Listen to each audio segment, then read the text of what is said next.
Got up a bit late. Already against me, the clock was already against me. Had to be there at 10 o'clock, broadcast around the world. And we got 2 toilets in our house, downstairs one, right? And the door had already been a bit dodgy. It was one of those doors where you had to give it a bit of a kick as you went in. It was getting a bit tight. I don't know what the wood was expanding or something. You know, I'm in there. And same thing again happens. No toilet paper. I think, oh God, I'm going to have to somehow kind of make it up. Why don't you check first? I normally do, Rick. I normally do. It's just on like certain occasions when I'm bleary-eyed or something, I forget, or occasionally I forget. Normally I do check. Right. And you've got to bear in mind that it's not like this is happening every week. This is over the course of many years that these incidents have accumulated. So you've condensed them for the purposes of this anecdote. Sure. Yeah. Yes. And great. You're just brilliant to keeping the pace up of an anecdote there, Rick. You've just gone in. I don't know where I am now. Anyway, I know where I am. I'm trapped in a toilet with no toilet paper. That's where I am. And I'm thinking maybe I peel off some of the wallpaper, things like that. But there's nothing I can do. I got to go upstairs. Well, exactly, but I got to go upstairs and find toilet paper. Was there any? There wasn't. There wasn't. Oh. I'll have to go upstairs and maybe find a notepad or something like that. And so I try the door. Right, the door's wedged. And I'm pulling on the door, and I can't get the door open. It's just like it won't come open, and it's already. And I knew it was going to come to this at some point. Like this is like the clock's ticking. I'm trying to pull the door open, trousers around my ankles again, and I'm thinking, well, what I could do is I could open the window, I suppose, and like try and climb out, but. Not really, because I got the trousers around the ankles. And or if it was raining, just stick your arse out, 2 birds with one stone. Sadly, it was a beautiful day, Rick. I call it the World Bee Day. And so what I'm thinking is, I've got my mobile phone in there, luckily, because it's in my pocket. I'm thinking maybe I could phone. I was seriously Kleenex. Maybe I'll phone the fire brigade. By this point, I think it just dried. It was. Hold on, was that little puppy not around? Because sometimes you can call that, it's got a little bit wrapped round it. Listen. Or just use the puppy itself. There's 50 million people around the world going to hear my voice in 30 minutes. Exactly. And where's Steve? He's not locked in the toilet again, is he? Exactly. Oh, no. So I'm thinking about phoning the fire brigade, and I'm thinking, like, if I do that, it's going to be the first call that goes straight on the speakerphone. Yeah. For like the entire fire brigade service. Everywhere. With a butch hero carrying you down over his shoulders with your trousers around your ankles. Exactly. Can I just not pull it up? No, you've got to be learned to a lesson. Yeah. But I imagine the idea of phoning up and going, hello there, I'm trapped in a room in my house. Oh yeah, which one is it? Oh, I don't need to know. It's quite small. Is it? Yeah. It's not the toilet, is it? Because we don't want to come and rescue someone who's trapped in the toilet. Which service do you require? Paper? So I think I can't find the fire brigade, the clock's ticking. So then I think one of my housemates is still in the house, but still asleep. So I phone the house number. Right, phone rings and rings and rings for ages. And eventually he answers the phone, right? Gets out of bed, answers the phone, yeah. Hi, it's Steve. All right, what's wrong? I'm downstairs. What are you doing? All right, yeah. I didn't want you to know. What are you doing? just in the toilet. I'm just downstairs in the toilet. Oh, yeah, what are you doing? Well, I've finished what I'm... Have you got any toilet paper? Any bog roll? Yeah. So he had to kind of scrape together a few bits of paper, and sort of tinfoil or whatever he could find in the house. A cactus. Come down pass it underneath the door, right? And then I said, can you move away from the door because I don't want you to hear me as I'm, wiping the... And so he didn't say that? Yeah, well, I didn't want him to, that's that's embarrassing. What were you wiping there with? Not tumbleweed? What do you mean? What noise? I know what I mean. Yeah, no, exactly. Right. So then I say, right, can you smash... Why was he hovering? Why didn't he want to walk away? Will you keep going? What was it? Outside with a glass to his ear? Yeah. Thankfully, there was a window in the door, but it was frosted glass. You could just see my semi-naked body moving around. And so eventually I said to him, look, listen, I'm going to need you to sort of kick the door in. He said, well, I don't want to kick the door in because you're going to have to pay for it, aren't we? I go, yeah, but I got to go to the Royal Service. Well, yeah. And he was a lovely man. He's the weakest man you've ever come across. It's like if there's one person you don't want to have to throw their body weight against the door, it's him. It's like he'll snap before the door will. So he's smashing against the door. This sounds like a fetish to me then. He went in there and there you were naked with lots of toilet paper. And you go, oh, you've broken the door down and there I am.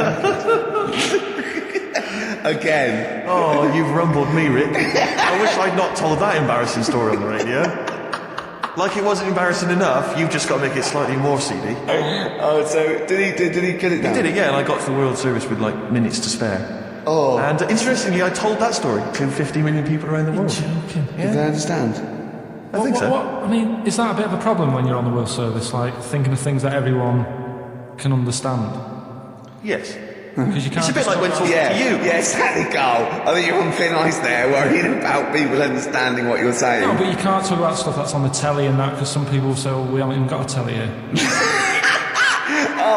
Yeah, you're listening to XFM 104.9. Play a record.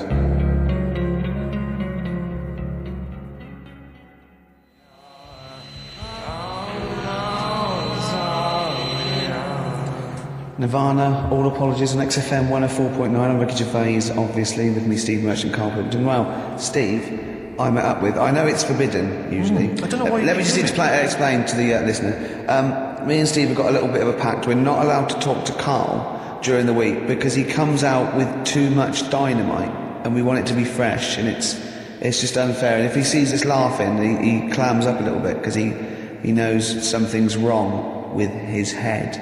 So, I was in a pub and Karl called, he was returning a call, I'd called you earlier, and I said, I'm just across the road, right, come over. And he came over and we had a conversation, and I kept saying, no, save it, and I can't remember half the things he was saying, but I do remember one thing he said. He said that the human eye never grows.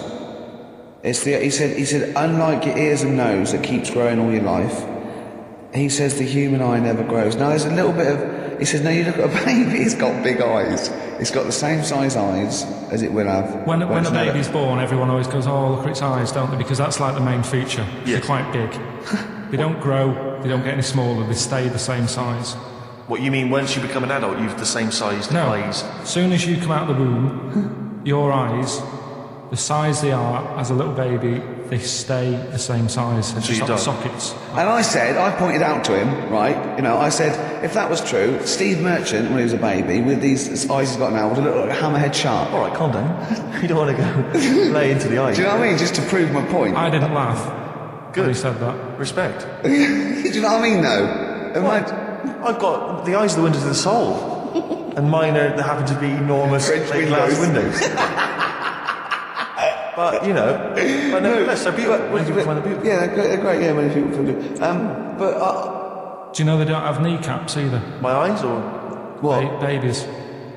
When they're born, they don't get kneecaps until they're about 2. They don't get kneecaps? Is that true? Yeah. And also, what are you talking about, Carl? True. But isn't it a little bone? It's part of the... Well, no, but you've got lot more bones when you're born. Yeah, you've got 300 when you're born, then 205 when you're an adult. Yeah, they all fuse, don't they? Do they? The head's got to be all soft to come out. Right. As we said earlier, I would know, I'm a shark. Oh, so God. what did you say when he said about my eyes being huge? Okay, get off it. That isn't nice, considering he's not here. Should I wait until he's here when I slag him off? Yeah, very well. No, nice one, Carl. You're an honourable man. Oh, well, I know, you see, the thing is, right, that made me think that there might be a little bit of truth in this. There is as well, the ear thing. Have you seen that with old men? That's true, with really long ears? Yeah. And big noses? Yeah. You mean do they eat buns and walk around in the jungle, these old men? You mean that the ears and the nose carry on growing? Yeah, they do, that's true. That's true, it's cartilage. Yeah, but it's not like sort of Pinocchio. No, after you're dead, you leave a body lying around, it's got a huge elephant like this. You left him long enough. 4-foot nose, that's what, yeah. Remarkable. But you see, it's about the focal length in your eye, you see, because it's like a big lens. So it makes sense that they couldn't change that much. Because an owl, do you know why an owl turns its head round? Sort of like 180 degrees. No. Because it can't move its eyes, because the eyes take up the whole... It's the biggest eye in the animal. The eyes take up the whole of its skull. Really? Yeah, and it has to move its... Yeah. Has it got a brain in there as well? It's got a brain in there, yeah, above the eye, yeah. When I say the whole of the skull... Quite, yeah. There's also some space for the brain. What I meant is the two diameters of the eye is the diameter of the... You've lost me there with diameters. You didn't like maths, did you? No, don't like maths. Never understood it. Couldn't get to grips with maths. I don't know about your car. Did you do maths, Carl? Now, how did you do in your exam for the maths? Did you turn up? I bet yours was rather like my theory, which is why do you need to figure it all out when you've got a calculator? Exactly. Yeah, I knew it. Yeah. You're right. I agree. Well, let's play a record, and afterwards I'm going to be testing you on your homework this week, Carl. Could we do White Van Man first? We could do... they've got to know what they're dealing with, yeah. Carl's homework was to read all about... as you know, Che Guevara. Absolutely. Last week he did well on Rasputin, didn't he? Did very well on Rasputin. Yeah, passed with flying marks there. Let's have a bit of Wu-Tang, shall we? Let's have White Van Carl. White Van Carl. Nice. Yeah. Don't erase none of that good shit. Yeah.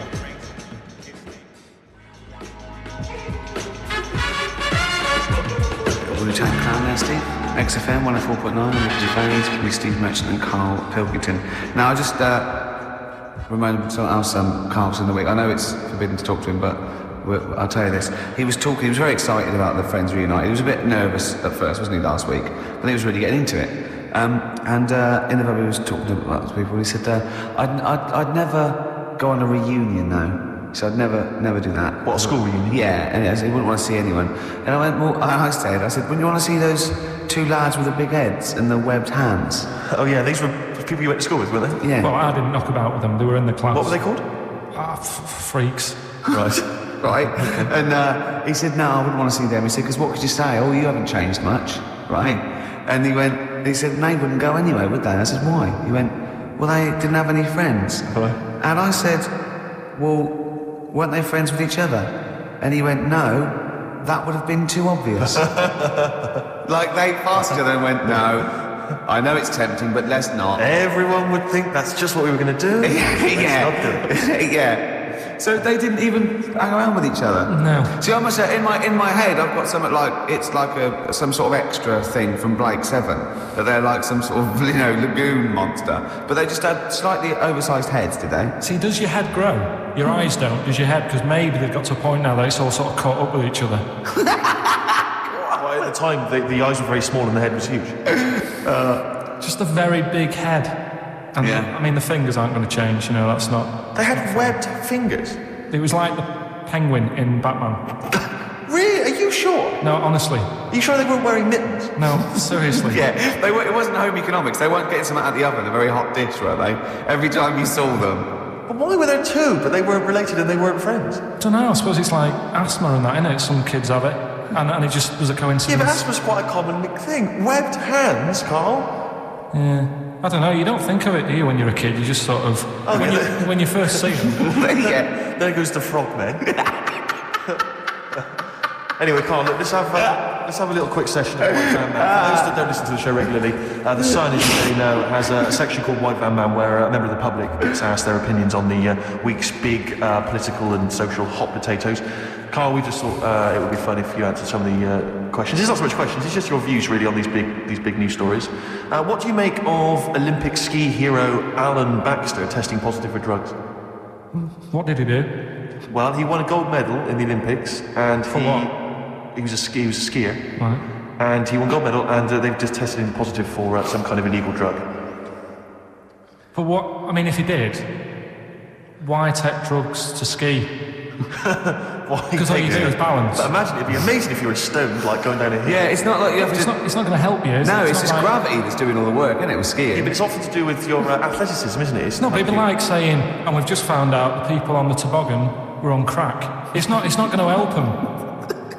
You sit there and you go with the flow. Yeah. And could I say, the drugs he was taking... that's his defence, probably wasn't jacking up H or, dropping a few E's or getting stoned. He was probably taking more sort of performance-enhancing drugs, as opposed to him just like scoring some shit around the corner from someone, getting off his tits and jumping in a toboggan.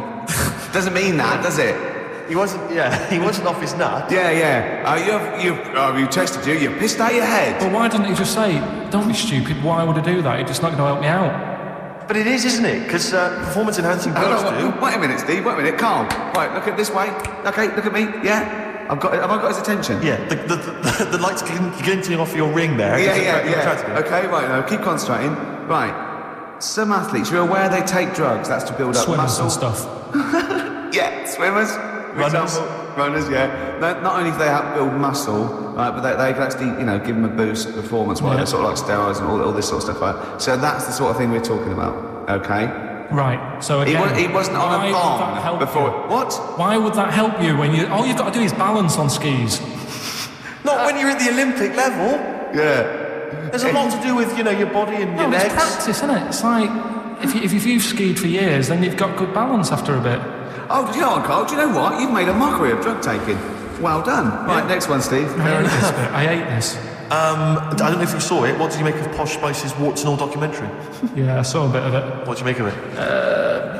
I mean, people are slagging them off, aren't they? Saying, she's daft and that, but... Don't make you. She's. I think they're all right, honestly. Yeah, you know, she's all right. I mean, I think David's really a decent bloke. Sure. Would you agree that he's quite a simple man? Yeah, but he's a footballer. He doesn't need to be. Do you know what I mean? It's like me. Yeah. Like, you know, all right, I only got an E in history. But knowing about the Tudors doesn't help me press these buttons and put the next CD on. No, sure. Do you know what I mean? Yeah. So, good luck to him, and he's done well out of it. It's just jealousy.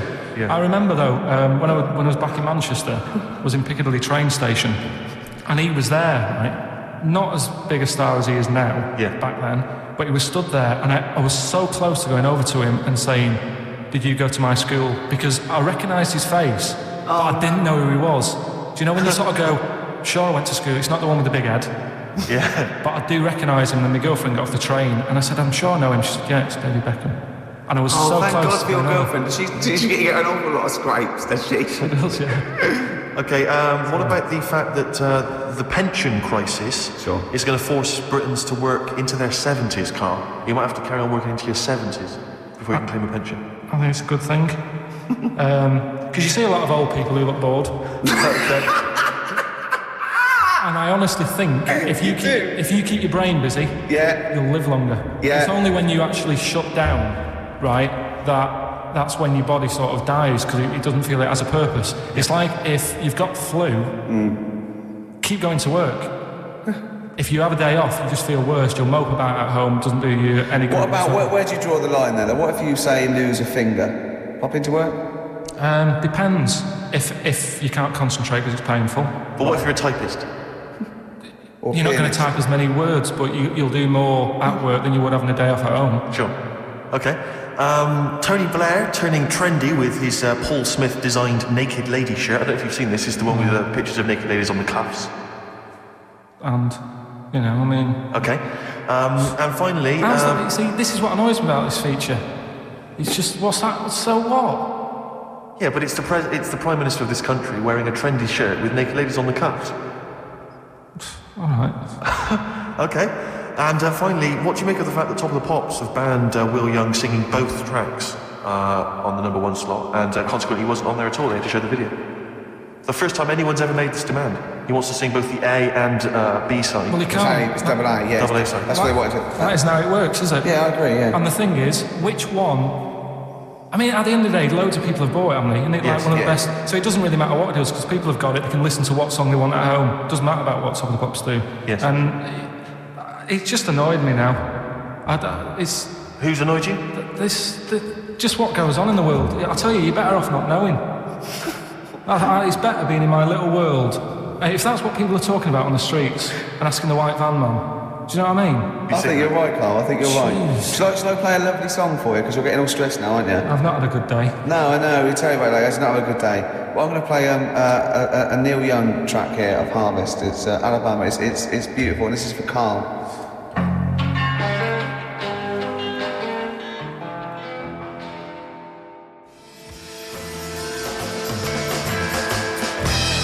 Athlete, West Side. I still like that one. It's a good track. Yeah, I was worried it's a bit novelty, it would go off very quickly. But it's good. No, it's not like bad at all. On XFM 104.9, I'm Rick Gervais, with me Steve Merchant, Karl Pilkington. Steve. Well, we were talking about the news just now, and there was a story I heard in the week. I think it was on the radio, and I don't know all the details. But what I heard was that a number of, I think it was Falkland, maybe Gulf War veterans, were, I think, suing or complaining to the government because they wanted compensation for post-traumatic stress disorder. Now, I don't know all the ins and outs of it, but it seems to me that if you're in the army and you're a soldier, a certain degree of trauma is kind of inevitable. I mean, after all, if you're any good at your job, you are going to see people getting killed. So I don't understand what the ins and outs are. I don't know why. He already came back and Tony Blair met him and go, all right, well, not really, no. Go on, what's the matter? Well, if there was people shooting us and everything, it was all muddy. Well, calm down, don't cry. Well, I will. There was a drill sergeant just kept shouting, saying, "Nick, you stupid boy, where's this gun's not clean?" I just cleaned the gun and it was fine, and now he's telling me to clean it again. Yeah, the boots, they were shiny. Fine, He's got to do that, it's more His neck was as big as his head. Well, yeah, but you don't know what they, I don't know what the ins and outs are, but... what you got to do is make sure you know what you're going into. That's what I do, you got to check the small print. So if I was, going over to like the Falklands or, the Gulf, I'd put my hand and go, will it be horrible? I guess. Will it be horrible? It will be horrible. Yes, it will be horrible. There will be shooting and lots of death and everything. I go, right. I'm not going to go. I go, okay then. Okay. That should be fine. Yeah. Should be fine. Yeah, just like that. Is anyone else scared about this? Pretty much all of us. Okay, then we won't send anyone. My brother went into the army, right? Because he couldn't get a normal job, and my dad said, if you don't get a job by such a date, that's it, son. You're going in the army. So when was the Falklands? Was it about 81? Right, and he joined back in like 81 or something. And he, I don't know, he was an older shot or something. Oh yeah. And he wrote back to my mum saying, what a bad time to join, bad time in this. So she wrote. What bad time? Join, that's so sweet, Carl, isn't it? That's like, dear Dad. Yeah, well done. Don't know if you've noticed. Yeah, I was on the dole, that's for sure. Thank you for joining. A month before the Belgrano. Anyway, go on. My mum called up, spoke to the sergeant, and said, "Can you leave him out of this one?" Can you leave him out of this one? What, the Falkland War? He's only just joined, and she called him Chuck, which he got done for.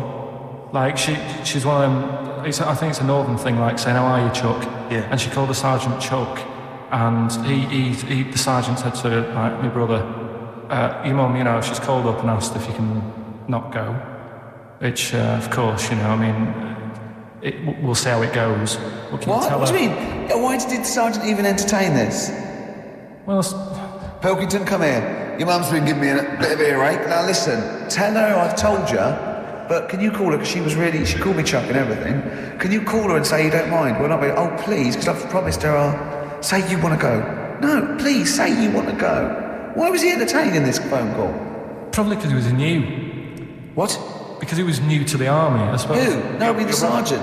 I don't know, maybe they do that. So what happened? He didn't go in the end? So he didn't go, no. You can't do it. That's ludicrous. I love it. We're going over the top. Hilton, I've got a note. Yeah. Is this really your mum? Yeah. Okay. No, this seems to be in order. Because I noticed it says, I do not want to go into the army. I don't want to go and fight. And it's crossed out and it's good. My mum says, don't. Yeah. Now, you didn't write this yourself. No, my mum wrote this. Okay. Definitely wrote this yourself. Your excuse. You're going to have to fill envelopes. No, I'm sure if he was needed, he would have had to go. But I think they made a bit of a special effort. They sort of said, "Oh." Well, it wasn't conscription anyway. Oh no, I was seeing. Were the other soldiers going around just going? Pilkington. No, he ended up being a mechanic in there, and he got kicked out for going for a packet of fags in a tank. What? Now, wait a minute. Do you mean he nipped down the shops in a tank? Yeah. I don't believe that, Carl. You've Honest made to God, that, and he went off with the sergeant's wife. So that didn't help, and he ended up getting kicked out. Sorry, your brother's a genius. I love this. First of all, he gets a call from his mum, go and let him up, and he goes, oh God. Then he goes, where's Pilkington? His mum's on the phone. Where is he? He's near your house, Sergeant. Near my house? Well, why is... No reason. Well, when he comes back, when he's finished, tell him his mum called. And can he get me a packet of fags? Tell him to walk this time. Wow. This is ludicrous. So the sergeant phoned out that he was sleeping with his wife? Yeah, I don't know. I mean, did your mum phone up and say, let him? Let him watch time. Can he... Yeah. That's fantastic. Well, he misses it. I mean, I haven't seen him for about 11 years. But ever since he came out, he's just kept getting into trouble in that. In the army, people slag it off. But I think if you're a certain type of person, it's good for you. It didn't straight him in, did it? No. He was going down the shops in a tank, he was shagging someone behind their back. It's really weird. It's like back then, he was like a proper adult, and he had a house, and he collected crystal with his wife and that. And now, he hasn't got any of that. Has he got the wife? No. Has he got the crystal? Don't think he has. And he has got the house. Seriously, I haven't seen him for about 11 to 12 years. So I haven't even spoken to him. Carl's stories always start off nice and funny, and then they just leave me empty and slightly depressed. I don't know whether to hug him or shoot him, put him out of his misery. Can we take Carl to the... phone in if you think I should take Carl to the vet and have him put down, because it's just too stressful.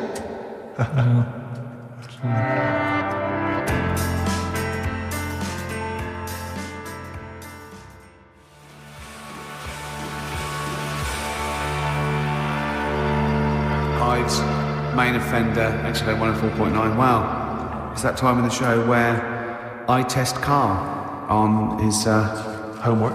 Yeah, for the week. History, the re-education of Karl Pilkington. As you know, we found out last week that he'd taken one GCSE and he got an E, and it was history. Do you know, Steve, I haven't told you this, went shopping on Sunday, buy some new jeans. Was in a shop, saw an old lad who I haven't seen for about 2.5 years. Went, "You alright, mate, how are you doing?" First thing he said, "Sorry to hear about your exam results." God. Had he listened to the show, or someone had just told him? Yeah, he was on a train listening to it on the way to a football match or something. He knew that you were on the show, did he? He was listening. First thing he said, "So sorry about your exam results." Haven't people have been coming up to you in the station going, "You know, do you want to talk about it?" Or God. I know. Well, you did take it pretty badly for a 29-year-old man. Just a bit of a shock, because it annoyed me that... It wasn't a shock. You knew you hadn't got any. No, I thought I'd have got a bit more than that. I wasn't expecting, you know... But you didn't even think you took history, so that must have been a bonus. Yeah, that's what my girlfriend said. Yeah. So, well, Didn't she say something quite philosophical, which was like, you know, you didn't even have an E this morning? Yeah, she said yesterday, you know, you didn't have anything today. Exactly. Which was good. Yeah. But anyway... Anyway, okay then, well, you were tested on Che Guevara. Right, Carl. We should just remind people what happened, because This last is a little week... series. I've got lots of these little books, right? They're about like 2.5 inches long by about 2 inches wide. There's tiny little things you see in the sort of on the front counter of Waterstones or Smiths, and it's the Life and Times, a series of all the greats in history. Last week you read about Rasputin. He wasn't impressed. No. This This week, book's a little bit thicker than the Rasputin one. no, it's the same, I think. Was it? Maybe the writing's Bigger smaller. writing or something. But okay, Che Guevara. Who was Che Guevara? Just now, you learned to pronounce it, right? And how do you remember? You told me the week ago you remembered what his name was. Che is like shake, and his surname is like guitar. Right. Shavar. Okay. But anyway, right.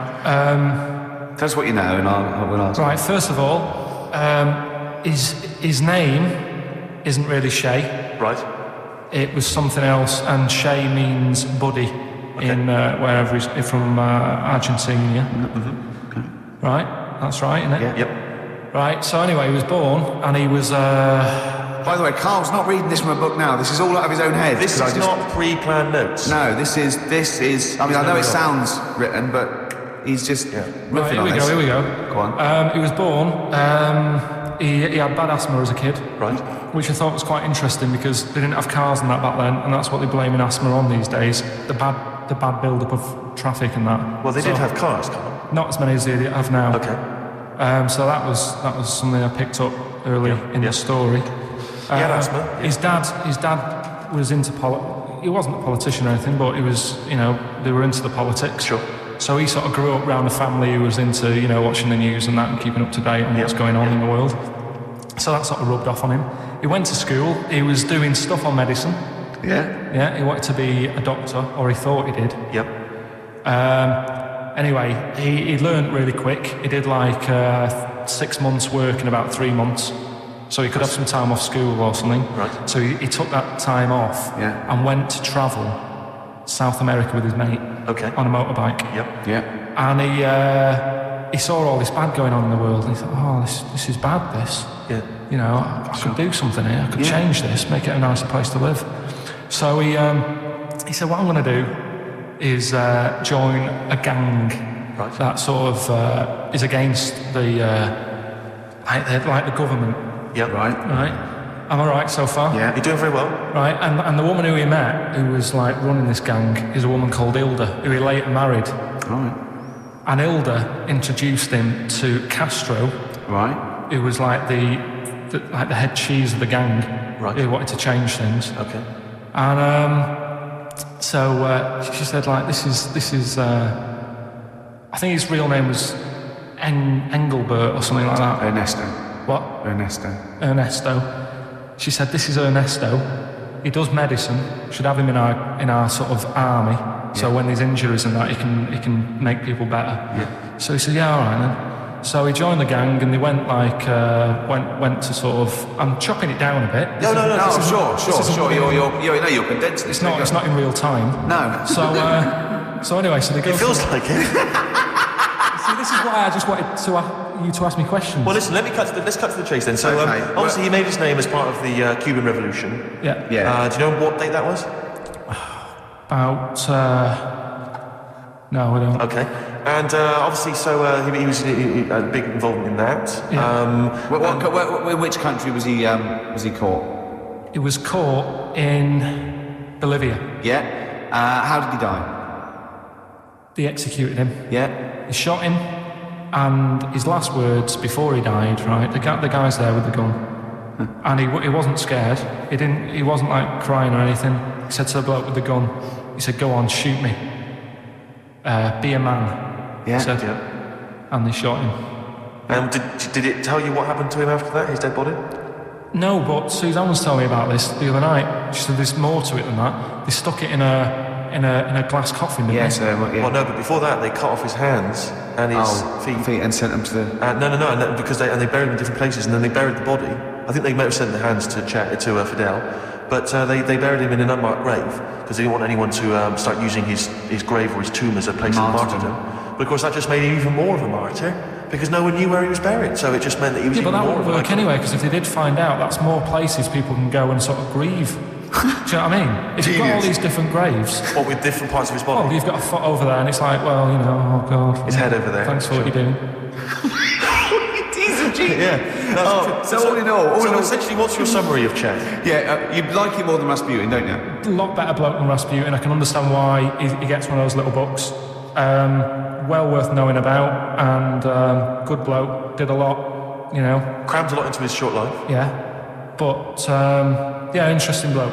But just on the subject of Che Guevara, Steve called me up in the week because he was going through the duty log. We love the complaints on the BBC duty log. And someone had written in, because one of the Blue Peter presenters was wearing a Che Guevara t-shirt, and what did the bloke say? Yeah, this is a series of people can phone in and write and complain to the BBC about different things. Why would you complain about wearing some... Well, this was the thing, is you complain about the best one. I mean, there's been some amazing complaints. Oh, there's some great ones. The best one, my favourite one that wasn't a complaint, but was actually just someone had to phone in, was what an excellent edition of Kilroy this morning. Yeah, but there's lots of that. There's things like, Esther was superb.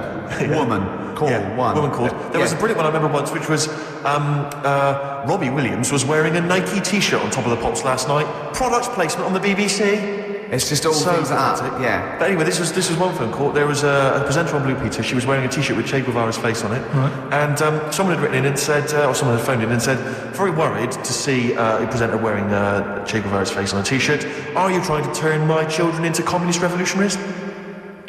Yeah. Imagine that. Imagine who's thinking that. Who's bothering to phone up with that information, Carl? Yeah. Who knows what they're going to say about this show? Yeah. I mean, you've been championing the work of communist revolution. Luckily, no one listening to this show can either write or operate a phone. So I think we're pretty safe. So thumbs up, Che Guevara. Yeah. Well done to Karl there. Yeah, no, I thought it was I did brilliant. all right, didn't I? But the thing is, you keep saying to us you don't understand why history is interesting, and yet you're clearly interested by that. You remembered that Karl, information. I've got a few in the series. Can I give you your next week's homework? Go on. There you go. Oh. Read it out. Hitler, the life and times of Hitler. 1889 to 1945. Yeah. Do you know much about him? What was the significance of that last date? Why did he? What was that last date, Karl? Why do you think he died in 1945? End of the war. Yeah. Which I'm interested in. So this will have stuff like Anderson shelters and that. It might not be covered in the Hitler biography, the Anderson shelter, but Just check if there is a special Anderson chapter. Anderson shelter chapter. I'll look forward to this. Yeah. Interesting. Powdered Egg is page 4. Yeah. Excellent. Well, we're going to play a hip hop. Yeah, it's time for a hip hop hooray. People are absolutely in love with this feature, Rick, as you well know, and I know you're somewhat jealous of it. Yeah. This week, I know that Outkast are currently on the playlist, aren't they, with their new single "Whole of the World"? Is that called "The Whole World"? Anyway, this is a track from the big compilation Outkast. It's just a sort of compilation of all their greatest hits, and this is a good one. It's called "Rosa Parks." Play it, Carl.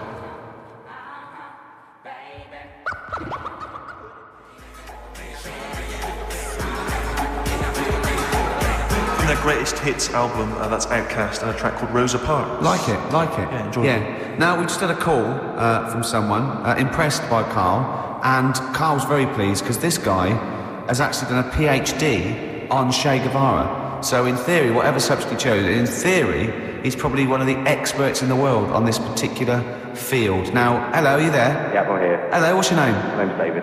David, now where did you do your PhD? At UCL. Did at UCL, mild college. And what was the actual title of the PhD? It was Che Guevara's influence on class struggle in Europe in the 60s.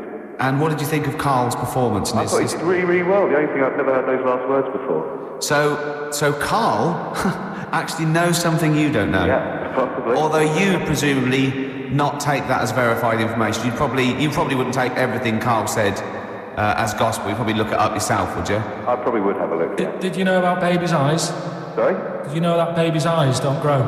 I didn't know that. You see, that's why you shouldn't take things Karl says as gospel. Because it come out with something, vaguely intelligent, and then say, "Did you know about babies' eyes don't grow?" Any questions that you'd want to test Karl on? Any thoughts? Anything he missed there on the history of Che Guevara? I think he did really well, and I think he should be congratulated. Because Karl has problems with understanding why people are interested in history, and even though he's been reading these books, he keeps saying, "Why does anyone care about history? Why is it important?" What would you say to Karl? I think he should maybe then look at who Che Guevara did influence and why he still influences people today. Yeah. Well, he knows that he influenced Citizen Smith, and he knows that if McDonald's ever wanted to swap Ronald McDonald for Che Guevara, it would cost him an awful lot of money. So he is trying to apply it to the modern world. He is having a go. Well, maybe you should think like why Rage Against the Machine have him on their T-shirt. Good point, Karl. What do you think of that? What do you think they have on the T-shirts, Karl? I don't know, maybe that was the design of the T-shirt. Maybe they wanted another T-shirt. Maybe they wanted Ronald McDonald. But didn't have any in. Sure. And they said, "Oh, we'll have that one there then." Well, thanks very much, Dave. Just before you go, do you think Karl would be an interesting subject for a PhD? Yeah, very much so. Yeah. Okay. Well, if you're not. Well, hopefully one day you'll become a professor, and you can maybe set that as some coursework. Yeah. Karl Pilkington. Imagine that. Cheers, Dave. Having an MA in Karl Pilkington. Thanks very much, Dave. Okay, bye. Cheers, bye. That's good. My teachers never did that. What encouraged you in that way? Never said well done. So, Really? Yeah. But you never showed up. Yeah, you have to be in the same room. They were too really. busy saying, "Who are you?" Yeah.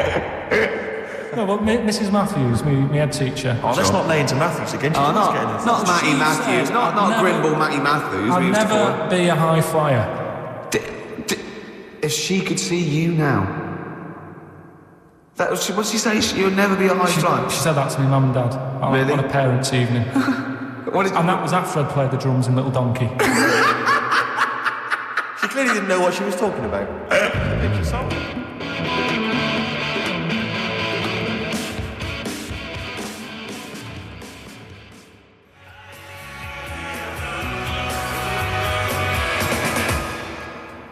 REM with Orange Crush on XFM 104.9. Well, nearly 20 minutes to go. I'm Ricky Gervais with me, Steve and Karl. Karl, what did you point to me then? Just reminded me. Go on. Orange Crush. Do you know we were talking the other night about contraceptives? No, you said to me, I've got to do lots of homework. You look up how they used, in the olden days, how they used to use elephant dung as a contraceptive. And I went, what? And he went, no, look it up. You make me give me those things. I said, I don't know. Was it they put, when you're running around with dung on the end of your knob, no woman really wants to go near it. Is that how it worked? And he went, come on, you give me things to do. If you've just written a PhD on how to use elephant dung as contraceptive, please get in touch. And I Karl found will give the number in a minute. It's not elephant, it was crocodile. Oh. Why? But, yeah, orange... Sorry, no, you can't. No, whoa. What? Back. What do you mean? It was crocodile dung. How did they use crocodile dung as a contraceptive? I don't know. Right, go on, Orange Crush, yeah. So Orange Crush, what it was, I was trying to look up that thing about crocodile stuff, using it, and I came up with another one saying that they used to use a lemon, sort of shaped right, and the put it on, and the citric acid in it would kill the sperm. Right. So they would wear the lemon on the end of the knob. Was that erotic? It worked. Listen, I'll try anything, Karl, mate. That works. Yeah. The ladies like that. I mean, could it be anything? Could it be like, a melon? Kumquat? Yeah, maybe. In my case. What's those hairy ones? Yeah. Anyway, it just reminded me when Orange Crush. Well, thanks very much for that, Karl. It's and that I didn't even ask him to No. research that. He just... So Orange Crush reminded you of the lemon contraceptive. Okay. Jolly good. You could use it as a little lemon squeezer, couldn't you? It could be like a novelty lemon squeezer. You just stand in the kitchen, and then when someone wants to just come along and go on the end of your... Did you make this lemonade yourself? I did. It tastes funny. It tastes funny. Okay, yeah. Would you, Carl, this is a quick question to you. Would you ever sort of find yourself in a situation where you might confuse a woman's breasts with mountains? Is that a concern for you, do you? No. Not a problem for you? Well, not if they're small and humble, I would. That's what I'm hoping. That's what, fingers crossed. If they were small and humble, then I'd pretty much not confuse them with mountains. Thank God, but I mean, if they were large and sort of pendulous. And with like quite rocky with snow on top. Exactly. Then I'd go, hold on, love. Wait a minute. Hold on, love. I was into this, but now Exactly. I feel like I'm alone. Carl, do you know what we're talking about? Who has done that? I'll give you a clue. One more time. See, my breasts are small and humble, so you don't confuse them with mountains.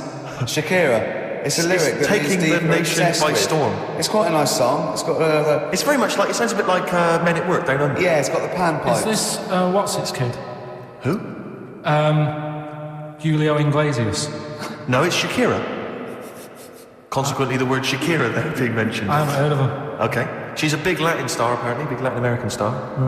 And anyway, just sing it again for us. See, my breasts are small and humble, so you don't confuse them with mountains. Which is a concern. It was always a concern. Definitely. A number of times she's woken up and there's been a fat bloke with a beard and a little Sherpa. She goes, "What are you doing?" And they go, "We're just trying to climb this mountain." Look again. Oh, sorry, love. That's your tits, I didn't realise. Tits. We thought we were. I can't believe it. I can't. What can we camp here? You can't camp on my tits for the night. No. Well, why are you climbing them? Well, I just 'Cause got they were confused. there. Well, they're small and humble. What, are you mental? Look at Carl. I love that look at Carl. Carl is looking back and forth. You know when you sort of you go to a cat and it looks back and forth between two people. That's very much like Carl's looking at us now. Or when, like, a child sees a midget or something in the street. They're just transfixed, aren't they? And the parents go, "Don't stare." When we were pushing Ash, yesterday, our producer's in a wheelchair, and we were pushing He's through not the a seat. midget, we should make No, he's that not a little midget. He's not tall. But we were pushing him through the seat, and this little kid just came up and just stood in front of him and looked at him. Yeah. I just laughed. It was funny. Do you do that? I imagine that you get caught staring at things. Yeah, do you go up to people with problems and go, "Mummy, is that a monster?" Well, I was telling you one about when I used to go with my dad in the taxi. Oh yeah, Why, tell us what- this story. Well, Your father was a taxi driver? my dad he had loads of jobs, which he did back then. They don't do that anymore, do they? People don't sort Have of do variety of loads jobs? stuff. Sure. But at one point, he had a black cab, and I used to go with him. He used to get a beer crate and put it in the front of the black cab, and sort of sit just next to the meter. And anyway, we got this call, and the guy on the end of the radio said, "Oh, you've got your son with you, haven't you?" So he said, "Yeah." So it's just like, we've got to pick up at number 11 Village Lane or whatever. And he said, "All right." And it was this woman. It was like a woman version of the Elephant Man. Wow, the elephant woman. Yeah, it looked. It was really strange because I was in the front of the cab, and when you're a kid, if something looks odd, you're a bit scared of it, aren't you? Yeah. And my dad was like, "Look, be all right." And we're driving towards her. Look, don't worry, son. I've got loads of buns. And just to I think give I'll you- just throw one down the street. Let's See, run after you're it. being mean, right? How old, a little bit, so yeah. how old were you, 18? No, I was about 12 or something like that, 11, 12. And as we got closer to her, it looked like she was holding like a bag of spuds on her shoulder. For a snack. Right. And her head was all a bit mangled and messy and that.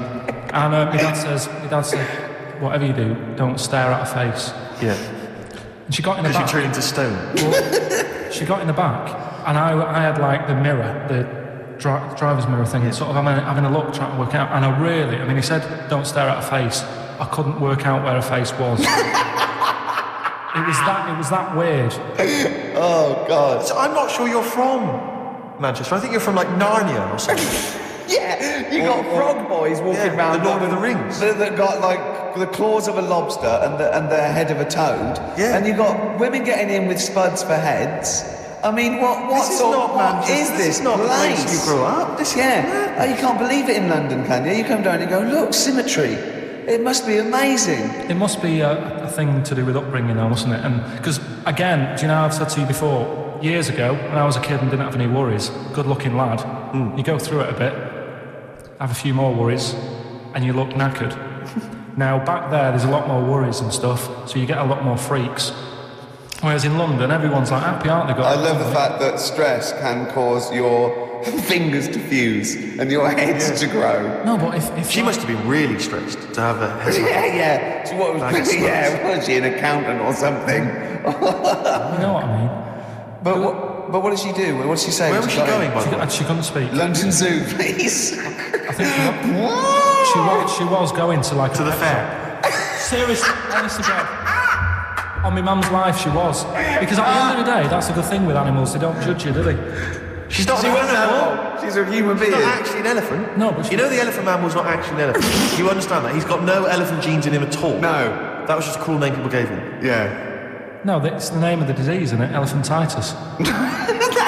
Look, so listen. So this woman, why was she going to a pet shop? She was going to a pet shop. What, to find her husband? Is this true? No, it is true, yeah. Oh, God. I'm not taking the mickey because it must be so really bad for Of course it is. I'm going on to you today about cutting myself shaving. Yeah. I was going on about that. To think that she's probably not alive now. But to think... But you're going to say this is a worse problem than a little cut shaving, aren't you? Yeah. Yeah. Do you know what I mean? I think things you're that right. people worry There's a about. couple of key questions I need to ask. One, if she couldn't talk, how did she tell your father where to drive? Did she have it written on a note? Did she point with her nose? Yeah. Right, this has got silly. Pick your song. But also, finally, where did you say she lived again? It was like in a village, a little small village. Right. Just hidden out of the way. All I'm saying is we could maybe get like some sort of coach, book some coaches, get a coach party up there to have a look at her. Take some photos. And now... You can make some lemonade. The offspring of a woman and some spuds. Yeah. Please enter at your peril. Give me a shiny shilling. Oh, that's terrible. Well, I'm going to play a little bit of Teenage Fan Club song for the lovers here. We left it very late. We've just been rapping with Karl P. here, and this is I Need Direction.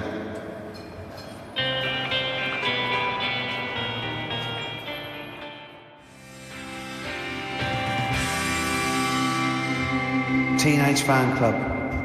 Oh, they're a good band. They are a good band. XFM 104.9. We're nearly there. So will your girlfriend be proud of you now? You perform a PhD graduate It's a there. bit annoying because she's not in London today. She's in Sunderland or something, or Newcastle.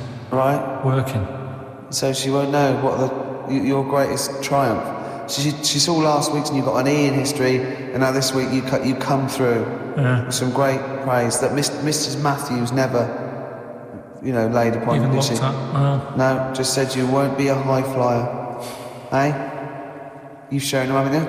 You never know. I mean, I had mates who, my mate Colin Makin, who did the disco with me. Pilkington making music, yeah. Pilkington's making music. Yeah. He was dead brainy.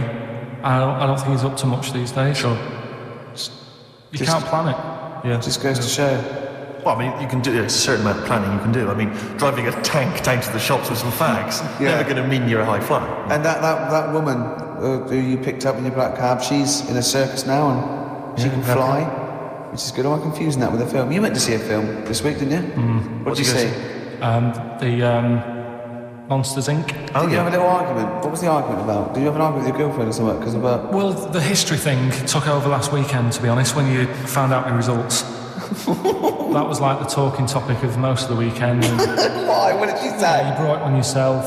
Why didn't you take it serious? Was she annoyed or upset? Well, she just sort of said, you can learn. Look, you learned Rasputin. If only you did You've done that. You've done Rasputin. You know what I mean? She said, you can do it if you're told to. She said, it's only because Ricky's told you to read the book that you're reading it. Does she think we're sort of like taskmasters? Does she think we bully you? Nah, she knows it's just a laugh. Yeah. What did you tell your parents about your... No, never? Because they never even questioned where my results were, so I don't want to tell them that, I didn't get any. No. How did they do at school? Didn't have them back then, did they? Right. When was that, Carl? The Middle Ages? I don't know. Like I say, back then it wasn't about getting results and that, was it? It was just about learning trades. I mean, my dad, right, he can put windows in his house, do plumbing. He should, it's dark, isn't it? He's done that first of all. Right. So he can do what? He's got a multitude of different jobs? Yeah, he can do all sorts, do you know what I mean? If there's a problem in my flat, I can call him up and say, you know, this isn't working, what should I do? And he'll say, like... Is that not brain surgeon? And so he'll fix it. Sure. So what about Monsters Inc.? What did you make of it? It's alright. It is a kid's film. It's sort of a... Is it? Okay. I was having, like... what gave that away? Was it the songs? Was it the animation? Yeah, the fluffy little things that squiggled round on the screen for an hour and a half. It is annoying because, like, there's kids everywhere and kids don't watch films, do they? No. You know what I mean? They're messing. I don't know why they make kids films. And you to can't- be honest, it's mental. You can't concentrate properly when you've got kids, you know, Screaming, making noise around you and that. So I'd say my little review, wait until it comes out on DVD. What a great review that would be. Wouldn't that be great? Film 2002. Yeah. Jonathan Ross going, well, I don't want to give it away. Wait till it comes out on DVD. Oh. No, but not giving it away. It's just that you can't watch it properly when there's kids screaming around you. Yeah. Sure. Do you know what I mean? What are you looking forward to this week? You going to go and see anything? Just been talking to Ricky now because my missus is away. Okay. I phoned him up Saturday night, he went one number. One number. I think it was 8, wasn't it? Yeah, there was a lot of 8s on my piece of paper, wasn't there? So I think it was either an 8 or an 18 or a 48. And he went, and he was disappointed. He said, waste of time. I went, well, he said, no, waste of time. He said, I've worked it out. I went, go on. He went, there are 26 letters in the alphabet. I went, yeah. He went, think how many words you can make out of them. He went, there are 48 numbers on the lottery. I went, yeah, 60 million to 1. He went, yeah. Not worth it. I looked into that in the week, right? And there's even less letters in the Welsh alphabet. They've only got 20, and yet they've got loads of words as well. So even 20, the chances, if there was 20 numbers and you had to pick 6 winners, it'd still be really... Unlikely. Yeah. Yeah, you should be a mathematician. And anyway, so we got talking about it. We got talking. That was me, him, and Jane around there. And I told Jane that he said about, if you won the lottery, he doesn't like travel. And she went, why do you like travelling? And he went, well, I don't like planes. I'm really scared of planes and that. And she went, well, if you won the lottery, you could have a world cruise. And he went, no. She went, if I say, I went, no. He said, if you go on a world cruise, what do you do next year?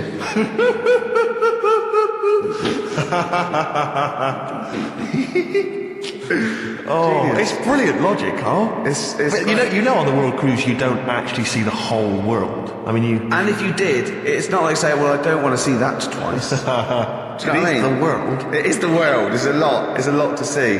Did it never dawn on you before about the numbers and the lottery? Have you been playing this for years and thinking that you had a good chance? That it was just like you and a handful of other people that were doing it? Just as much chance as everyone else, but then when you actually sit down and think about what you're doing. He's done it again this week. He went off doing it one more time and he showed me the numbers and he went, they look a bit more healthy, don't they? What numbers are you going for this week? It's alright laughing, but we'll see tonight. Yeah. Go on then. You know, people, if people do this and they win, if you take these out and people do these, you'll have to share it with someone. It's alright though, isn't it? Give them a chance. Tell them give people a clue. What numbers are you doing, Carl? No, I'm not going to tell them all.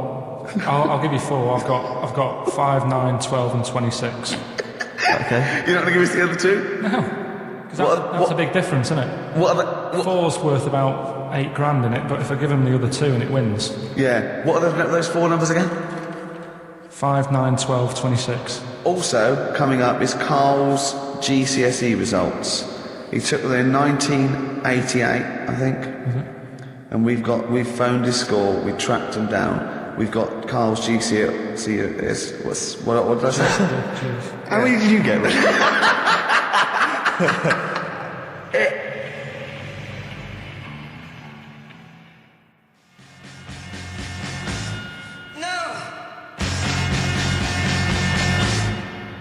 Clinic, walking with these. Sorry about that earlier. You know, I like to keep a tight, slick ship, and that lets us all down, doesn't it? When something goes wrong with the shoddy equipment in this place. Why don't you buy some new stuff? You must be earning a bit of money now, mustn't you? We got a few listeners now. We get adverts, don't we? Why don't they just buy a new CD player? You can go down to Richer Sounds and get one for 50 quid. Yeah, I don't know.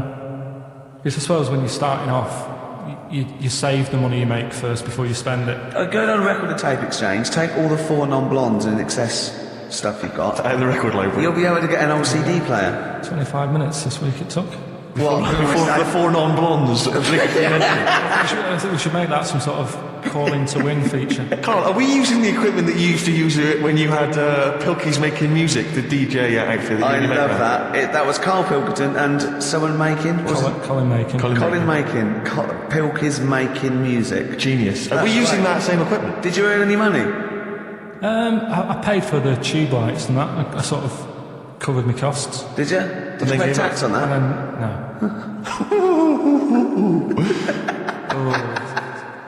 That's what they get Al Capone on, isn't it?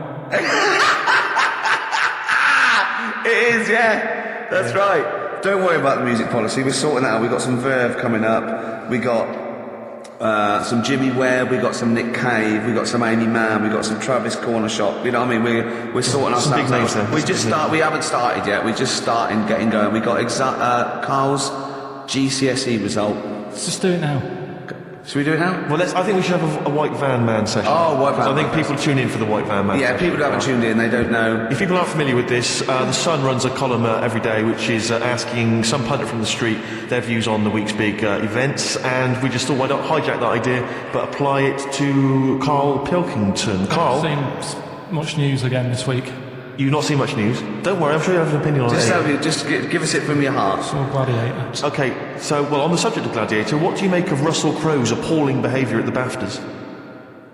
This is, I heard a bit about this.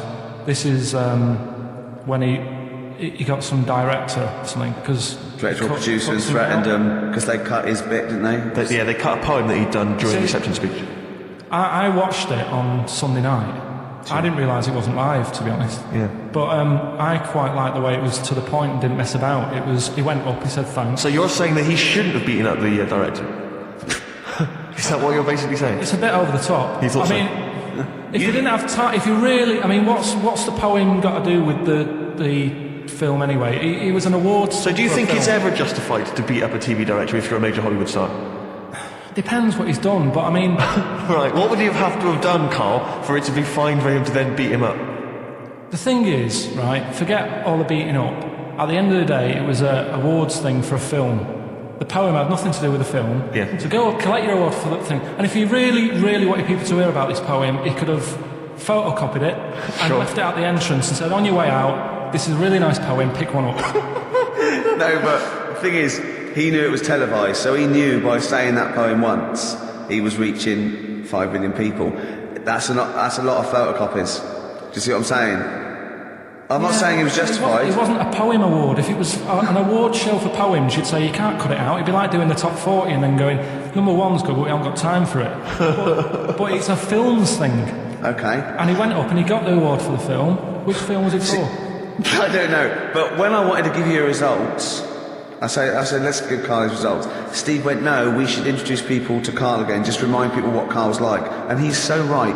I'm so glad we did this first. Am I right, or Carry on, Steve. Okay, the next topic. What about this big debate over whether Kylie Minogue's had a bum job? I'd have to see it. Next. Okay. What do you make of Will Young's single? He's the Pop Idol winner. It's going to net record-breaking sales, apparently. It's going to go straight to number one. He's had millions of copies sold. I heard last week that you had to, if you wanted to buy it from Woolworths, you had to go in and put £1 down to guarantee getting a copy. Wow. I think that's stupid. But what do you make of it, though? Do you think... as a song? Both as a song, and are you excited about Will Young and his future? No, he'll do all right. I don't think we have to worry about him. Okay. He'll do all right. It's not my thing, but he seems like a nice bloke. Okay, jolly good.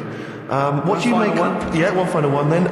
What do you make of our scientists getting the go-ahead to clone embryos for research? We have discussed cloning before, and obviously there's the pros and cons of that. Christopher Reeve, former Superman star, he's behind this. Are you behind him? Yeah. I mean, with everything, you have your good and your bad, don't you? Yeah. At the end of the day. If you didn't have bad things in the world, then you wouldn't enjoy the good things. I think, it's like if you didn't have robbers in the world, policemen wouldn't have a job. So it's the same thing. It's like, it's an illness. Yeah? What are they messing with? It's probably a bit too detailed to go into there, really, but... Do you know what I mean? Yeah. It's good and bad. You can't have it all. Yin and yang is what you're saying? Yeah. Okay, Carl, I can't argue with that, mate. I want to play a track now that I haven't heard for a while. It's the Verve, isn't it? Yeah. Sonnet. Lovely song. Coming soon, those big exam results.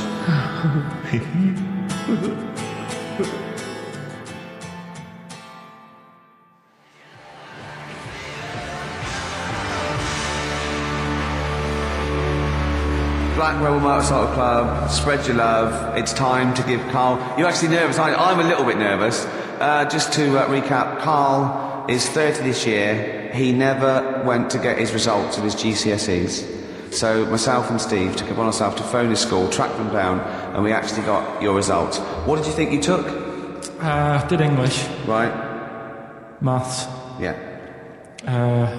Art. Right. And I think I did physics. Okay. Well, you didn't do any of them. Eh? You didn't do any of them. You didn't register. You registered for one exam and took one exam and got results for one exam. So I don't know what you thought you were turning up to, or you weren't registered, or you didn't... You're familiar with the notion of registering for an exam. You have to kind of officially register in order to be eligible.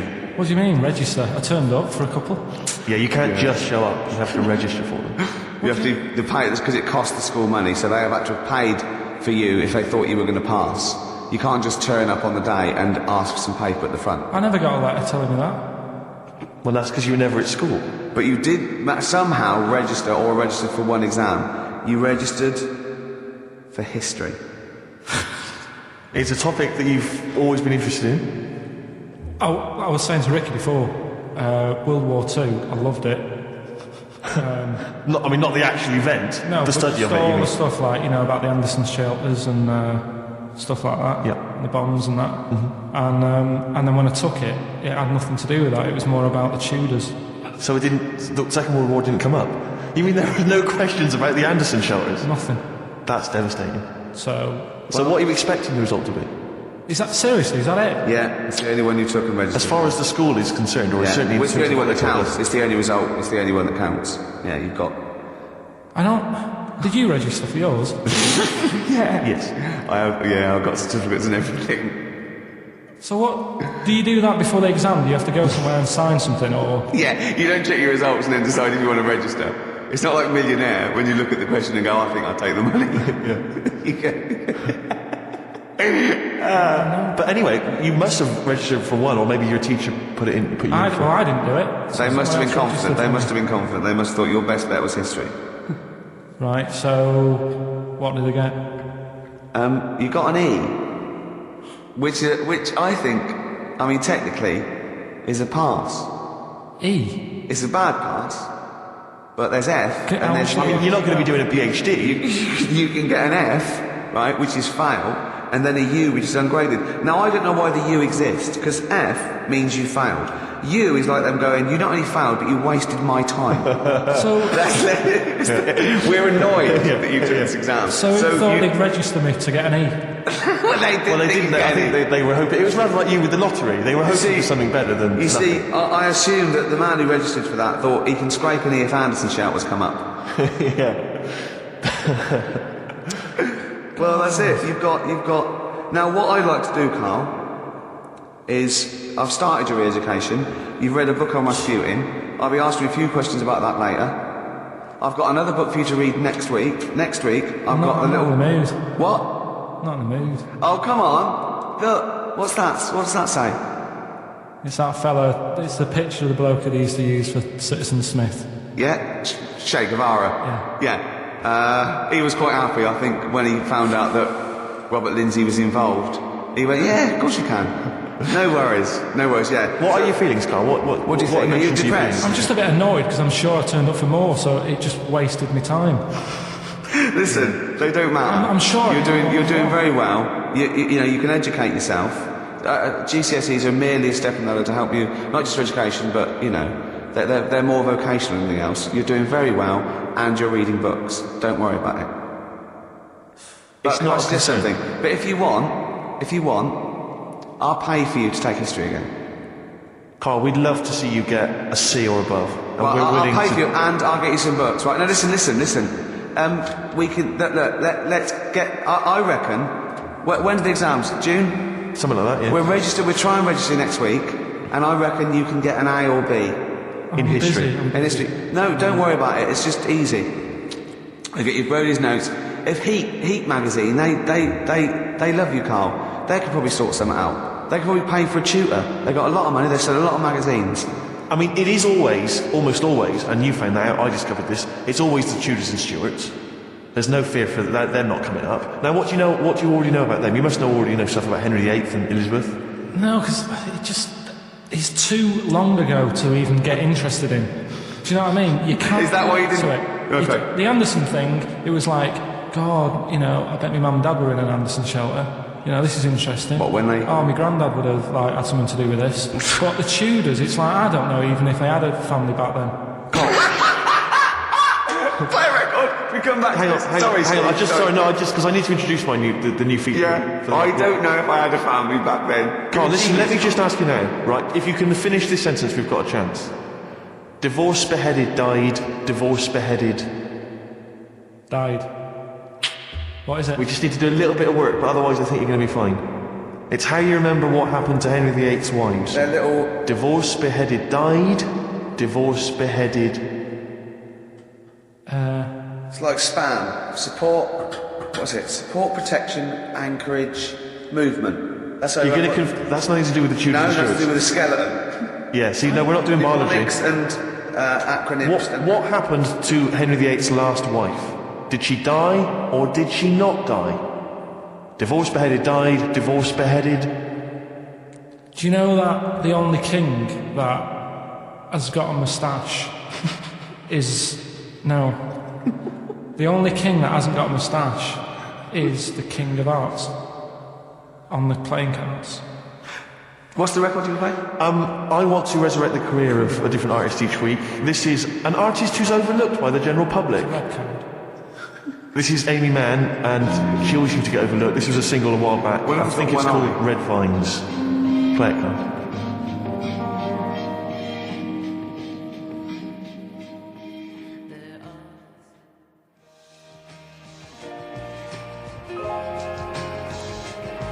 Fantastic. You see, what upsets me is the way that Amy Mann, she's written songs as good as that, she's released it as a single, she had to, I think, put the album from which that's taken out by herself over the internet. She was Oscar nominated for the songs in the film Magnolia. She couldn't get a record label, I don't know if she's now got one. And yet there's people like Alanis Morissette shifting That is shed loads of songs. I don't understand what the rules are. I don't know why she's not a household name. Carl, well, there's beautiful things like that in the world. Why do you care about epoxy, GCSE? What did she get for history? What did she get for history? Yeah. I think she did very poorly. Why do you care? See, I was going to say, this has backfired a little bit, because Carl is genuinely, I don't know if he's actually upset or embarrassed, but it doesn't matter. Why does it matter? You were 15 and didn't go to school. If you were my friends, I think you would have just said, oh, we can't find them. Why? But you just matter, though. What's to do with that? Well, what do you mean? What do you mean? It's ridiculous. Do it again because you want to learn, because there's great things in the world to learn about. Don't worry. The GCSE is vocational. It's vocationally for a 15, 16-year-old to go on to A levels or whatever, or to get results. But you don't need that because you've done very well. You don't care about the Tudors and the Stuarts.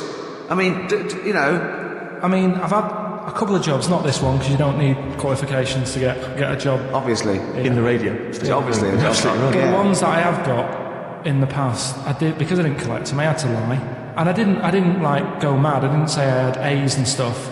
But I didn't put history down because I didn't even know I did it.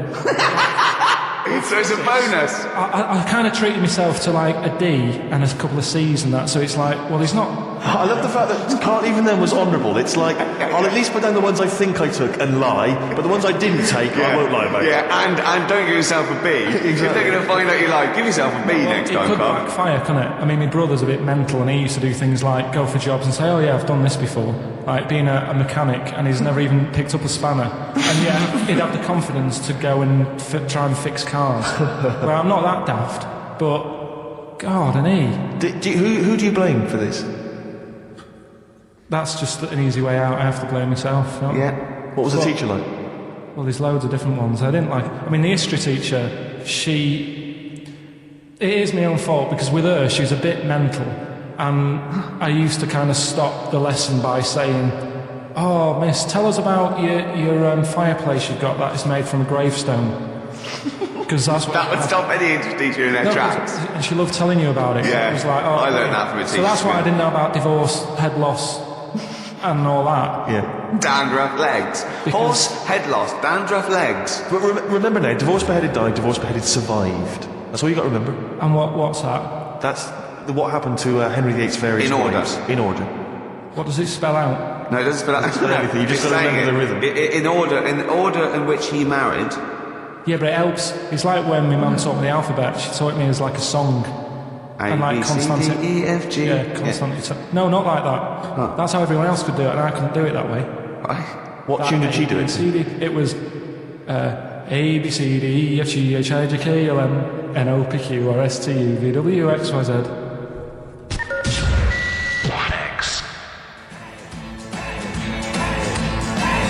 Dandy Warhols Get Off on XFM 104.9. I'm Ricky Gervais. With me, Steve Merchant. Hello. It's 2:05 on the day that Karl, our producer, found out that he had an E in history, GCSE, and nothing else because he didn't actually register. I can't believe he registered for that. I don't know. I didn't. That's Someone else put you in. They can't have put you in because you were away. They probably said, "Oh, you didn't register in that." Listen. Obviously, you feel a little bit melancholy because it's like you're hearing it for the first time, so it's like you're 16 again. But it was to be expected. But listen, it doesn't matter. It actually doesn't matter. But listen. Take it again. For you, just is there a history teacher listening? What's the number? 08700 800 123. They can tell us the syllabus this year. 1, 2, 3, 4, is it? Yeah. Oh, sorry. What is it? 08700. I've got maths. 08700 800 1234. Mine's more laziness that I couldn't be able to say that last digit. Yeah. Really, I've done most of the work. Yeah, if we get onto your problems, then we're going to be. It's a whole other show. It doesn't matter really, because like you say, right, I've done all right for myself. Yeah. It's that old thing of like, when you get older, if you find out that your dad's not your dad, it's like it doesn't matter. He was a dad to me. Absolutely. Do you know what I mean? Yeah. Absolutely. So. Are you saying Mr. Nuttall wasn't your real teacher? Give out the number again, Rick. What we have to? 08700 800 1234. Is there a history teacher out there that may know how we can? Is he too late to register this time? What's the syllabus this year? What's the syllabus this year? Do we have to pay for it?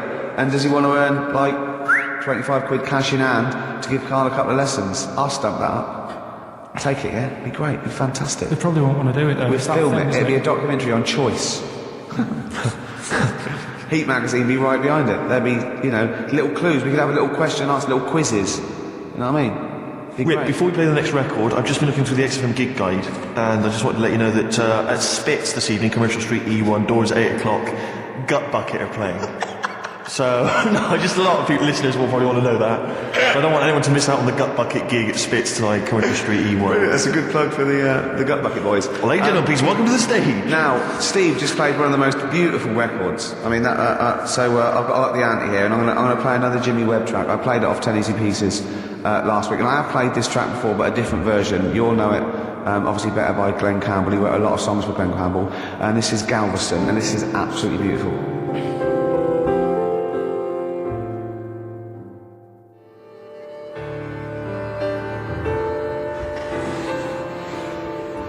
Jimmy Webb there, and Galveston. See, and during that, Karl said, "What's this about?" Didn't you? See, it's things you're interested in, you see. If only you're that inquisitive when the Tudors and Stuarts came up, you'd have a C or a B. We didn't do Stuarts. Didn't you? It's just Tudors. Oh, they're the worst, aren't they? Stuarts, I've got a lot of time for. The Tudors can, you know what I mean? Listen, right. As you know, I lent Karl, part of his education is historical education. I lent Karl Gladiator, the movie, on DVD, which he watched on his PlayStation 2, and Rasputin. Do you know last week when you gave me this, did you know my result for history? No. That's weird, isn't it?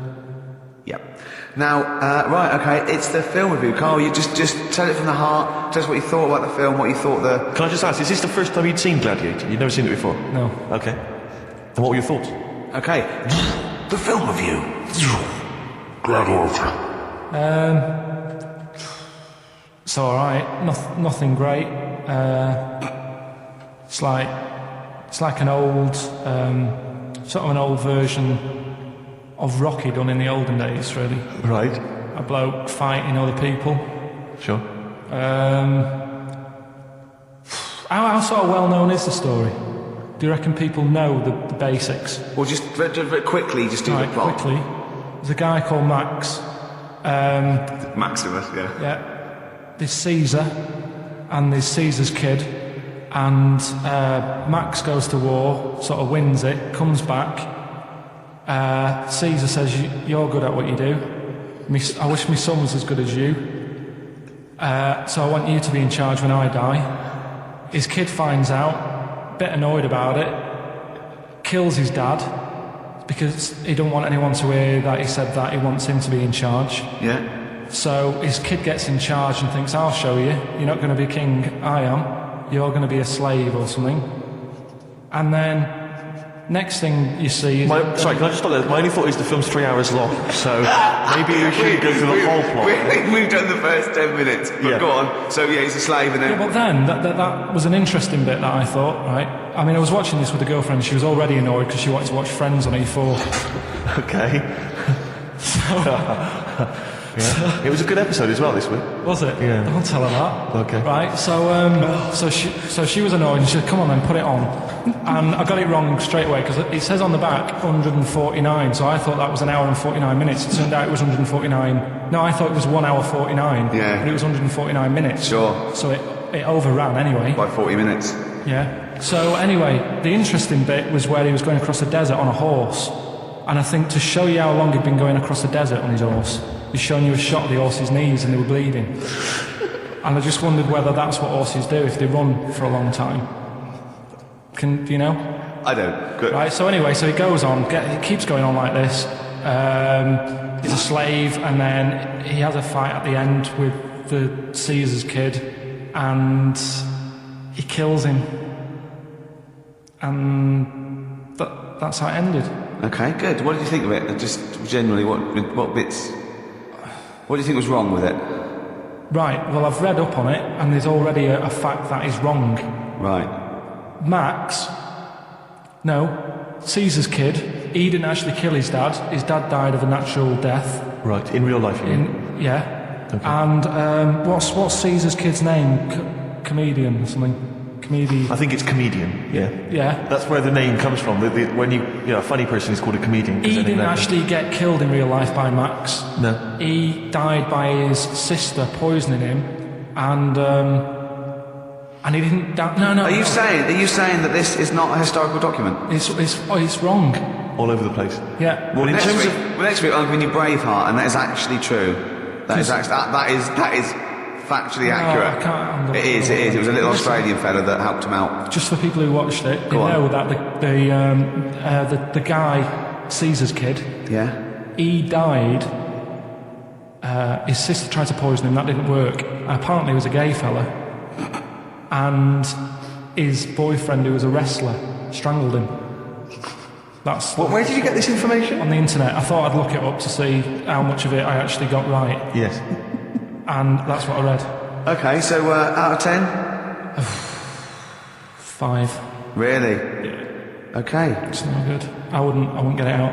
And it's annoying the way it says, this film's got to be seen at the cinema, because I saw it at home and I don't think I missed out on anything.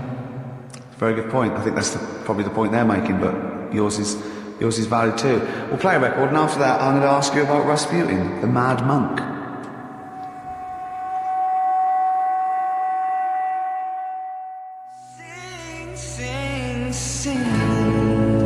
Travis and Sing. I like that. That's all right. It's a bit easy. It's not their best. I like their earlier stuff a little bit better, But what I don't like is them throwing around mollusks. I don't like it when that poor little octopus gets flung around. I know it's dead, but there's a certain lack of respect for the whole mollusk for the squid and octopi. Like I said to you, when I used to go to Wales for my holidays, they used to get washed up on the beach and people used to go over them on the motorbikes. And they were cheering and stuff, and it's just like, do you realise what you're doing? Yeah. Sick, isn't it? But anyway, Gladiator, just was going to add on the end of that. If you're into that sort of film, Jason and the Argonauts is probably a better bet. Is that factually accurate? Did you look that up or not? Did skeletons actually come out of the ground and fight? Yeah. I don't know, but it's a more enjoyable film. Okay. It's shorter. Okay, now, just moving quickly on, just the last item on Carl's re-education this week. Rasputin, you read a little book about Rasputin?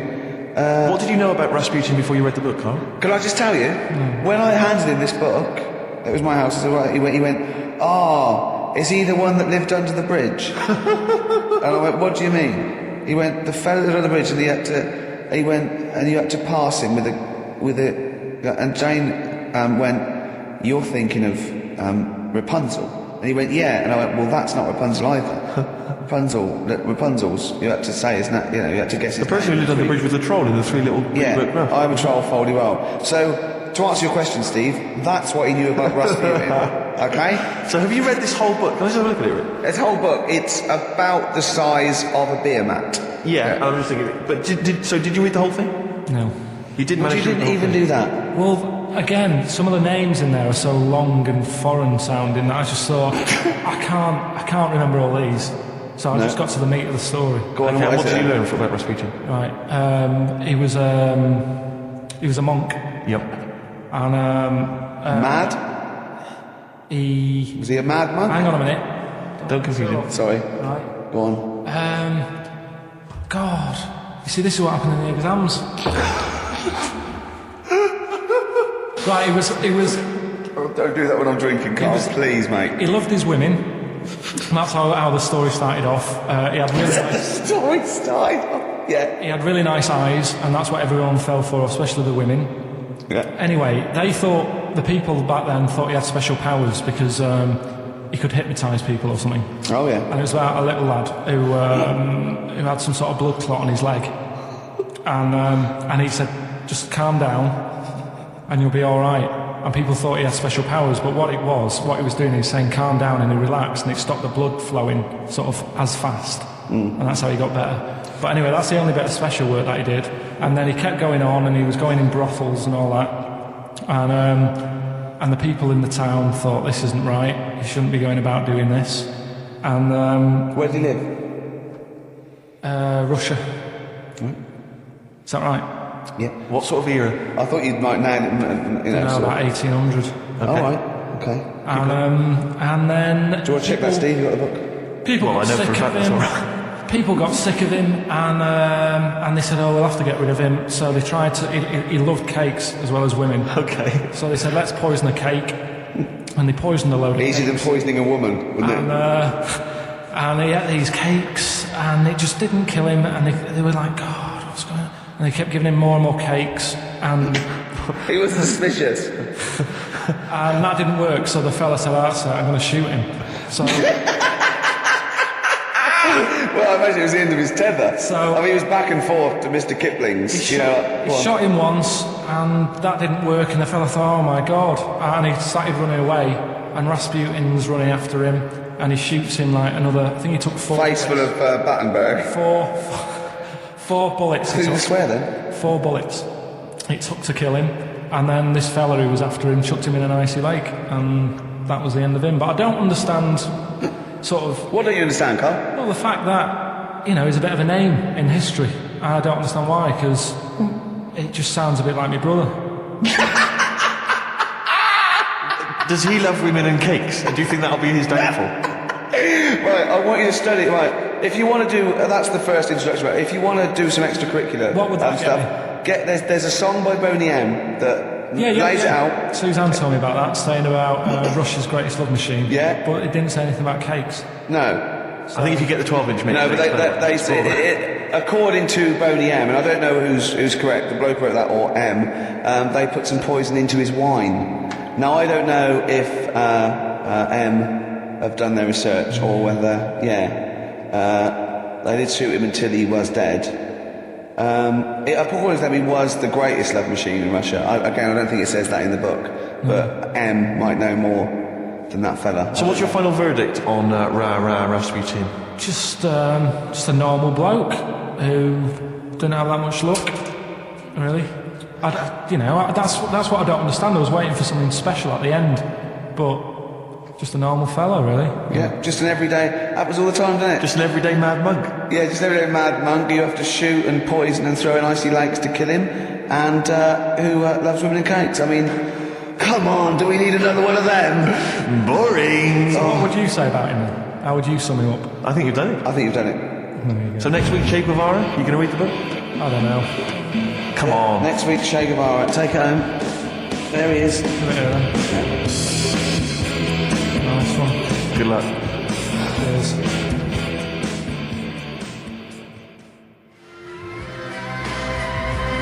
Right, what's next? The Sugar Babes are freaks electric. Are they, Carl? Don't know. I feel like feels like Christmas Day. What, you didn't get the gift you wanted? Yeah, do you know that like anticlimax? Yeah. When You've been looking forward to it for so long. yeah, you know, Well, I mean, I knew you were looking forward to it. That's why it took you 14 years to get the result, and then it was 2 other people that got them for you. Do you wish that we hadn't done it? no, it's all right. It's all right, isn't it? What's your girlfriend going to say? I don't think I'll see her again. She likes a man who knows about the Tudors and Stuarts, does she? Yeah, first gladiator, then the... Yeah, you've been bluffing. Whenever she said, "Where do you go to Stuarts?" You go, "Good." Like, lots of things, but look, it's a bird. What happened to Henry VIII's last wife? Oh, I wouldn't. Oh, yeah. Oh, look, Friends is on telly. It's on. No, I just changed the subject by saying things like, you know, about the only king in a pack of cards. That threw off the scent. That threw us off the scent. That wouldn't fool an invigilator, would it? That's the thing. You can't use that one with an exam board. Carl, have you ever logged on to Friends Reunited? It was the site that everyone was talking about last year. No, Are you aware of the concept? I've heard about it, but there's no one from school who'd want to see Hook up with. again, really. So basically, for those that don't know, you have to log onto his website, and then it helps you track down your old schoolmates if they've also logged on and stuff. And we took the liberty, really, of looking on the Friends Reunited site and typing in your school and trying to track down any of your old mates. We didn't get in touch with any of them, don't worry. We didn't do that. We're not going to surprise you with them now. No. But I was just interested to know, like, some of your thoughts on some of the names that I could run past you. I mean, these are people from your year. Just tell me if you recognise the names. Alison Birch? I think I remember her. What's your thoughts on her? Don't be libelous. Don't be like no. No. Posh probably did pretty well in history and that. Sarah Morris? God, yeah. Remember her? Go on, you're grinning, what's the thought? Go on. No, just she was alright. She was a popular one. What does that mean? She was nice. Yeah. Okay, what about Darren Buckley? He was one of my best mates. Was he really? Yeah. Seriously? Yeah. What do you reckon he's doing now? Do you still keep in touch? When my mum and dad were still in Manchester and they had a bookie shop, he used to go in because the bookies was next door. I know the way you paint a picture. If you did this in your history exam, Carl, you would walk it. Go on, so your parents had a butty shop, there was a bookies next door? Yeah, and he liked having a bit of a gamble, so he used to. I think he works for some insurance company. Do you think that his fiancée Beth knows he's got a gambling problem? Or that his 2-year-old son Lewis? No. Yeah, they live in Cheadle Home. Cheadle Hume. He must be doing well. 'Cause it's, He's still supporting the Blue Army and frequents the shrine on a fortnightly basis. funny thing with him is, right, when I used to stay over at his house, and his dad was a copper, and I remember his dad came down and said, "Right, I want to see you two." I thought, "Oh God, what's happened?" And got us round the table. He said, "Do you know much about drugs?" So we were like, "What's all this about?" So he goes, "You know, they're not good for anyone. You know, they're a stupid thing to get into." And we're like, "Yeah, we know." And he went, "You know, do you?" He said, "Yeah." He said, "What's this then?" And he'd found something in his bedroom, and it was a Skittle. What the sweet? Do you know little sweets with the S on it? And Oh, really? Drugs. Yeah. So he said, "Well, yeah, it's a Skittle." "Yeah, I know what it is." Oh, he was bluffing like that as a slang word. Yeah, he thought because he was a copper, he probably had to be down with all the terms and that. So we said, "Oh, it's a Skittle." And he said, yeah, I know what it is, but what's it doing in your bedroom? Oh. And it was like, "No, it's a toffee." So, Darren, Yeah, I know it's a toffee. It's a squib. It's a yeah. Carl, more people from your past. Debbie Carr? yeah, she was She was another nice one. What does that mean? Is that a euphemism?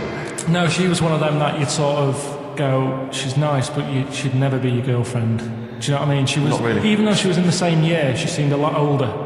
Right. And like, Wasn't a teacher, was it? there was 3 of them who all hung together, and they seemed to hang around like the older kids, the ones who looked like men. Do you know what I mean? They had, What did you look like then? Well, it's just that I had youthful sort of looks, whereas like the older ones had like beards and stuff. There's a gang of boys in the fifth form with beards. Were they smoking pipes? Come over here, me filly. Oi, Debbie Carr, come over here, little beauty. She was like, I love that. They were hanging around with beards. There's the big boys. What a fishing. That's lovely beards. What do you I mean? just see a whole row of George Bernard Shaws. How do you do in history, boy? Think on it, you're an idiot. they were like, I'd be there sort of punching people in the arm. Oh, yeah. Oh, that's a great game. Oh, I love that punch people in the arm. Is that part of the Olympics? I think it was exhibition this year. Right. But it's gonna be a pro next it's going to be the Winter Olympics because you've got to do it in just a cap sleeve shirt in winter. Yeah. So you're playing that? She, but whilst I But was she didn't appreciate that. She used to go, ow! I always think whilst I was doing that, they were like the Charlie's Angels, and they'd be sorting out a mission somewhere because they were really like there was something about them that you thought. It was special. They were private detectives. What do we work for a man they never see? Okay, here's a name I'm interested in because, let me just tell you the name first. Adam Clifton. Oh. Go on, what are your thoughts on Clifton? He was one of them kids, he was alright, but he had that thing when, if you didn't have enough milk, he had like wrinkly hands and like white bits in his nails. Oh. Because he didn't have enough milk? Yeah. Like, therefore, you didn't like him because he didn't get enough milk? This is not to be confused with the 2 people with the big heads and the webbed feet, is it? Webbed hands. Well, this I know that they weren't related. They must have been somewhere along the evolutionary sort of trail. Do you know what I mean? They must have come from the same sort of stock. But you wouldn't have liked him. He's just one of them people. He was alright, but before you say any more, on Friends United, you can leave a little message which explains what you've been doing and what your life's like now. And most people leave maybe 2 paragraphs. Adam, I've printed it off. He seems to have printed. I think there's about 6 pages here of stuff. He keeps updating it, and he just basically lists his memories about everyone. Okay, at the school and what he thinks of everyone. And he says, I often see Simon, he's doing all right for himself, self-employed illustrator, Mark Cooper, Karl Pilkington. Right. And your name comes up. Now, I don't know if you've told us this story. I think you may have done, but I can't remember the facts about it. It just says, Karl Pilkington, with his pet bird, was it a magpie? I can't remember. He brought it to school to show everyone, and it flew away. Oh no, they do that, don't they? What was the story then, You Carl? give them seed and they just leave. What do you mean? This sounds like Kes. Well, that's it. I was a big fan of Kes, and it was the time our dog had just died, so I didn't have any pets, and the cats were always getting run over. Yeah. And so we didn't want any more pets. Yeah. But there was a magpie that used to fly about on the estate, and I managed to sort of tame it. And in the end, With a chair and a whip? What do you mean you tamed it? Well, just used to sort of hang around it and talk. But how did you get hold of it? Did you catch it? Well, eventually, yeah, it used to just come to me. And the annoying thing was, it got to a point when I wish I hadn't bothered, because it used to pop me bike tyres. It used to sit on like, if I was talking to my mates and I was on my grifter. I know why he just throws things in. It's like an Alan Bennett play. It landed on my tyre and it used to peck at the tyre and pop it, and then it used to then never go away, so it was always like around the house, and my dad said never bring it in, so it used to sit on the porch, and I used to go out and it used to fly down and land on my head, and it really hurt. It used to like peck and stuff. He thought it was a tyre. So it wasn't so much tamed as a stalker. Oh, God. So you took it to school and it flew away? Yeah. So did you take it in proudly going, look at my magpie? Oh, no. I think it got a bit confused in the area that it was in, because I used to just keep it sort of around our estate, but the school was a bit of a distance away. How did you get it there? Carrying it on my finger. Did you walk? Yeah. Why? So it was happy there, and then it got... But it used to be one of those things that people would stop me in the street and sort of go, oh, what's that? And I don't suppose Maggie, called it Maggie. you didn't get Charlie's Angels to go and find out what happened to it? Investigate? Were they impressed? No, not really. No. But Listen. go on. Any. Like, Carl, let's come back to it, mate. Let's come back to it. Let's have a hip hop hooray track. It's the big hip hop selection from Big Steve Merchant. I don't know what I'm talking about there.